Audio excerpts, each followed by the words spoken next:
Hello అండి. అందరికీ నమస్కారం. ఈనాటి కథలకి స్వాగతం. ఈరోజు మనం చెప్పుకోబోయే చందమామ కథ పైసాతో పెళ్ళి. ఒక ఊళ్ళో ఒక ముసలిది తల్లిదండ్రులు లేని తన మనవణ్ణి ఎంతో గారాబంగా పెంచింది. వాడి పేరు వెంకటప్ప. వాడు ఏమంత తెలివితేటలు గలవాడు కాడు. కొంతకాలానికి వెంకటప్పకు పెళ్ళీడు వచ్చింది. వాడితో బాటు గాలికి తిరిగిన కుర్రవాళ్ళందరికీ పెళ్ళిళ్ళు అయిపోయాయి. అందుచేత వెంకటప్ప తనకు కూడా పెళ్లి చెయ్యమని ముసలిదాని దగ్గర పోరు పెట్టసాగాడు. పైసాకు ఠికాణా లేదు, నీకెవరిస్తారు పిల్లను అన్నది ముసలిది. పైసా తెస్తే నా పెళ్లి చేస్తావా అని వెంకటప్ప అడిగాడు. ముసలిది ఏం చెప్పాలో తెలియక, నీ చేత్తో పైసా సంపాదించుకురా, అప్పటి సంగతి ఆలోచిద్దాం అన్నది.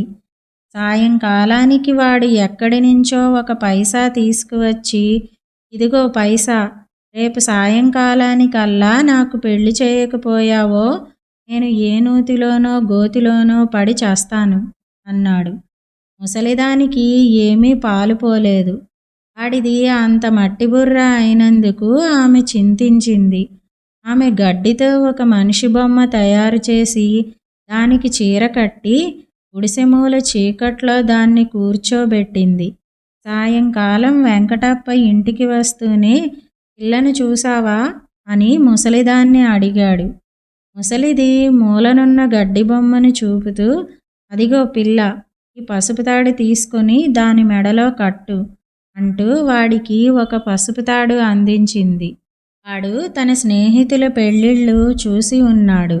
తన పెళ్ళి ఇంత హీనంగా జరుగుతున్నందుకు వాడు మండిపడి, ఇంత నాసిరకం పెళ్ళి నేను చేసుకోను, పురోహితుడు లేక మేళతాళాలు లేక ఇదేం పెళ్ళి అన్నాడు. నేనేం చెయ్యను, నువ్వు తెచ్చిన పైసా ఆ పిల్ల ఓలికే సరిపోయింది. నీకు కావలసిన హంగులన్నీ ఏర్పాటు చేయటానికి నా దగ్గర డబ్బు లేదు నాయనా. ఇష్టముంటే పెళ్లి చేసుకో, లేదంటే ఆ పిల్లని వాళ్ళ ఇంటికి పంపేస్తాను అన్నది ముసలిది. పెళ్ళి అయిందే చాలుననుకుని వెంకటప్ప చీకట్లో మూలనున్న గడ్డి బొమ్మ మెడలో 3 ముళ్ళు వేసేశాడు. ఈ లోపల ముసలిది బయటికి జారుకున్నది. వెంకటప్ప తన పెళ్ళాంతో మాట్లాడాలనుకుని, నీ పేరేమిటి అంటూ పలకరించాడు. జవాబు రాలేదు. సిగ్గుపడుతున్నదనుకుని వాడు 2-3 సార్లు పలకరించాడు. అప్పటికీ జవాబు రాకపోయేసరికి మూలనున్న కర్ర తీసుకుని, మొగుడంటే లక్ష్యం లేదా, చావు అంటూ గడ్డి బొమ్మను ఒక్కటి పెట్టి గబగబా బయటికి వెళ్ళిపోయాడు. చాటు నుంచి ఇదంతా గమనిస్తున్న ముసలిది లోపలికి వచ్చి ఆ గడ్డి బొమ్మని తీసుకుని దూరంగా వెళ్ళి తగలబెట్టేసింది. ఆ రాత్రంతా ఎటో తిరిగి వెంకటప్ప పొద్దున్నే ఇంటికి తిరిగి వచ్చి ఇల్లు 4 మూలలా వెతికి, నా పెళ్ళాం ఏది అని ముసలిదాన్ని అడిగాడు. ఇంకెక్కడి పెళ్ళాం, రాత్రి నువ్వు కొట్టావని అలిగి పుట్టింటికి వెళ్ళిపోయింది అన్నది ముసలిది. వెంకటప్ప పశ్చాత్తాపడుతూ, సరే, వాళ్ళ ఇల్లు ఎక్కడో చెప్పు, తీసుకువస్తాను అన్నాడు. ముసలిది తికమక పడింది. ఏదో ఒకటి చెప్పకపోతే వాడు వదిలిపెట్టడు. అందుకని ఆమె, పక్క ఊరికి పో, అక్కడ ఏ ఇంటి కప్పు నేస్తూ ఉంటే అదే దాని పుట్టిల్లు అన్నది. వెంకటప్ప వెంటనే పొరుగురు బయలుదేరి వెళ్ళాడు. 2-3 వీధులు తిరిగిన మీదట వాడికి ఒక ఇంటి కప్పు 2 మనుషులు నేస్తుండటం కనబడింది. అదే తన పెళ్ళాం పుట్టిల్లని వాడు గబగబా ఆ ఇంట్లోకి జొరబడ్డాడు. కప్పు నేస్తున్న వాళ్ళు వెంకటప్పను ఎవరికోసం వచ్చావు అని అడిగారు. మర్యాదగా నా పెళ్ళాన్ని నా వెంట తక్షణమే పంపండి అని వెంకటప్ప వాళ్లను దబాయించాడు. ఈ మాట వినగానే ఆ 2 మనుషుల ముఖాలు వికసించాయి. సంగతేమంటే వాళ్ళిద్దరూ అన్నదమ్ములు. వారికి ఒక చెల్లెలున్నది. ఆమెకు పసితనంలో పెళ్లి చేయాలని చూశారు. కానీ ముహూర్త సమయానికి పెళ్లి కొడుకు దేశాలు పట్టిపోయాడు. తిరిగి అతని జాడలేదు. అందరూ ఆ పిల్లకు మళ్ళీ పెళ్లి చేయమంటున్నా ఆమె మొగుడు ఎప్పటికైనా తిరిగి వస్తాడన్న ఆశతో ఆమెను ఇంట్లో పెట్టుకున్నారు వాళ్ళు. తమ చెల్లెలి మొగుడి పోలికలు ఏమాత్రమూ గుర్తులేకపోవటం చేత వాళ్ళు వెంకటప్పను చూసి తమ బావమరిదే అనుకున్నారు. వాళ్ళు వెంకటప్పను ఆదరంతో లోపలికి ఆహ్వానించి చక్కగా స్నానం చేయించి పట్టుబట్టలు కట్టబెట్టి పిండి వంటలతో భోజనం పెట్టి సారెతో సహా తమ చెల్లెల్ని బండిలో ఎక్కించి వెంకటప్ప వెంట కాపురానికి పంపారు. తన మనవడు చక్కని చుక్కను వెంటబెట్టుకు రావడం చూసి ముసలిది వాడి బుర్ర లోపల మట్టి పెట్టిన దేవుడే వాడి నుదుట మంచి గీత గీశాడు గాబోలుననుకున్నది. ఇదండి పైసాతో పెళ్ళి అనే కథ. ఇప్పుడు మరో కథని కూడా మనం చెప్పుకుందాం. పురాణ శ్రవణం అనే కథ విందాం. ఒక ఊళ్ళో ఒక దొంగ ఉండేవాడు. అతను చనిపోతూ తన నలుగురు కొడుకులను పిలిచి, మీరు దేవాలయాల వైపుకు పోకండి, పురాణాలు మొదలైనవి వినకండి అని సలహా ఇచ్చాడు. ఒకరోజు వాళ్ళు రాజుగారి కోటలో దొంగతనం చెయ్యటానికి బయలుదేరుతూ దారిలో ఎక్కడన్నా పురాణ పఠనం వినబడుతుందేమోనని చెవుల్లో దూది పెట్టుకున్నారు. వాళ్ళు కోటకేసి పోతుండగా ఒకడి చెవిలో దూది జారి పడిపోయింది.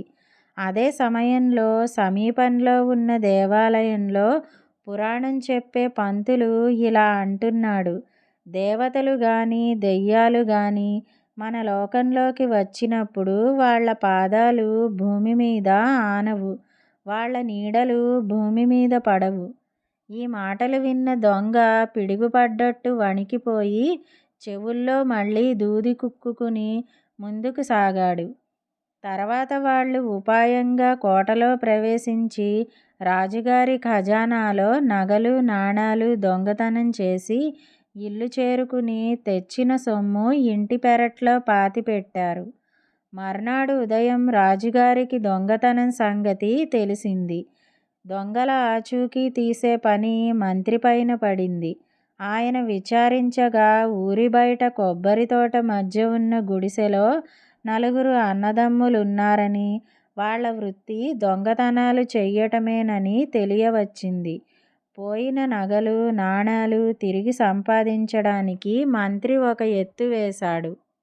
ఆయన భయంకరమైన కాళీమాత వేషం వేసుకుని కత్తి చేతబట్టుకుని అర్ధరాత్రి వేళ కొబ్బరి తోటలోని గుడిసె వద్దకు వెళ్ళి భీకరంగా గర్జించాడు.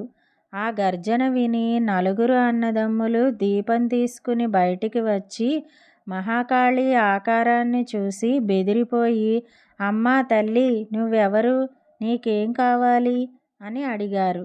మంత్రి వాళ్లతో, నేను కాళీమాతనురా, రాజుగారి కోటలో దొంగిలించిన సొత్తంతా ఇక్కడ పెట్టండి, లేకపోతే మిమ్మల్ని నరికేసి మీ రక్తం తాగుతాను అన్నాడు. దొంగల్లో ముగ్గురు మాత్రం ఈ మాటలు విని గజగజ వణికిపోయారు. వాళ్లకు ఏమనాలో తెలియలేదు. కానీ నాలుగోవాడు ఒక దుడ్డుకర్ర తెచ్చి, ఎవడివిరా నువ్వు, కాళీమాతవా, వెళ్ళిపోతావా వెళ్ళిపోవా, దుడ్డుకర్రతో తల పగలగొట్టమన్నావా అని అరిచాడు.